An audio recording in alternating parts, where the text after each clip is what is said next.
My room literally felt like a hospital ward. And so it took a lot also for my doctors, my friends, my parents to really convince me to say, you know what, let's fight, and let's fight at once, So as I started healing, I moved back to staying alone, which many people were against, especially my father, saying, no, no, no, but you need at least a year or two. But then I'm like that, stubborn, independent also. I said, and so luckily my mother was on my side and said, she needs that kind of rehabilitation. She needs to see if she's able to even cook for herself, because I was now just literally, I felt like a cabbage. I couldn't do much for myself. My brothers were the ones who were cooking for me. But when I was deep in treatment, my mother is the one who would bath me, dress my wounds, and everything. So when I moved back, I wanted to start, growing again, start being independent, start, depending on myself again. So that's what I started. That was the first thing. I started exercising as well, just to try and keep myself fit, in as much as my goal is to at least gain a bit more weight to get to where I was. I started doing that. And then because of that, and because I shared my story on social media, I started getting a lot of messages from different people. People would come through and say, I have a lump. Do you think it's cancer? And I'll say, no, no, no, no. You need to go and see a doctor. Don't be like me. And so I became that example. I became a personification. I was not the model patient. I was not the model person. I am one of the people who actually got their cancer diagnosed when it was at a very critical stage. And yet I'm thinking, if I had gone to see a doctor and sought a diagnosis, that cancer would have been caught maybe at stage 1. And so the intensity of this treatment maybe would not have happened. Maybe I would have a chance of having a baby, which I don't have anymore because of the menopause that I'm now going through, coming from the side effects from the treatment. So I started talking to different people, and going to the extent of, saying, let me book for you, let me talk to this doctor for you. And sometimes I'd actually just go to my oncologist rooms, sit with patients, and start talking and laughing and joking with them. So that's part of my healing, being a catalyst, trying to understand, what are you going through? I am here. I understand what you're going through. Because once sometimes, as human beings, if someone has not been in an accident and you're in an accident, you feel like no one understands. You feel like the whole world doesn't understand. I felt that when I was going through cancer, when people would say, no, don't worry, we understand what you're going through. But I was like, no, you don't understand what cancer is.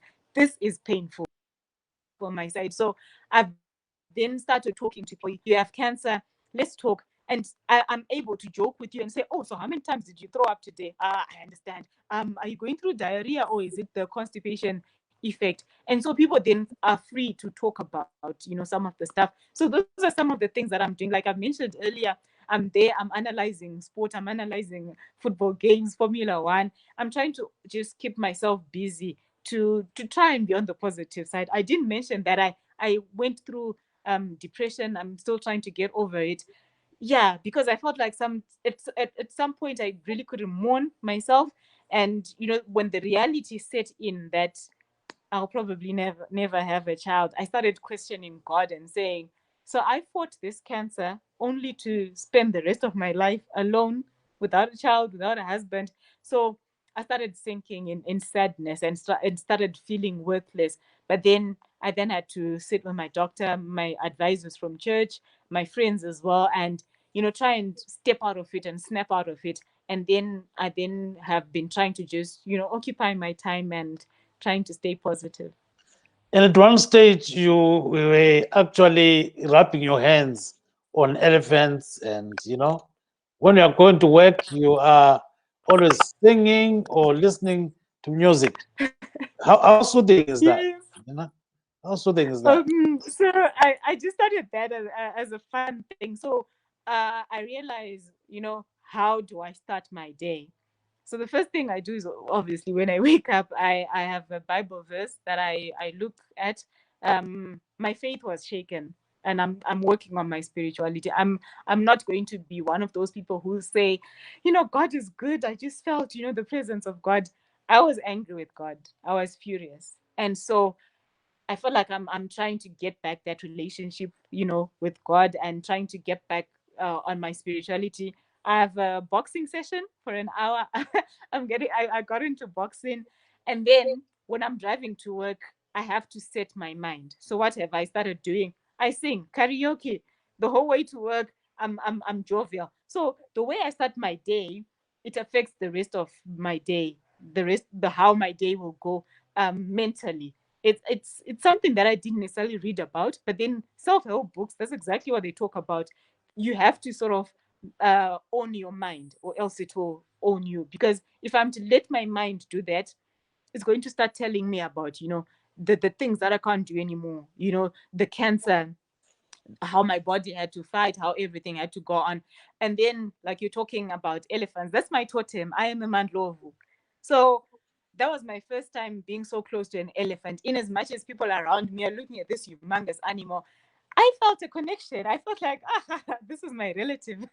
So feeding elephants, it was actually a work trip, and that was really, it felt good. I also held a python. um I understood what cold blooded meant. I started, sort of stepping out of my fears. I've gone on a zip line as well, something that a normal me pre cancer would not have done. But then I realized, no, this life has to be lived. So it's soothing. Every time I wake up, I know this is another chance. Because also gives along the way, they're friends that I talked to, they're people that I made connection with. Some of them died.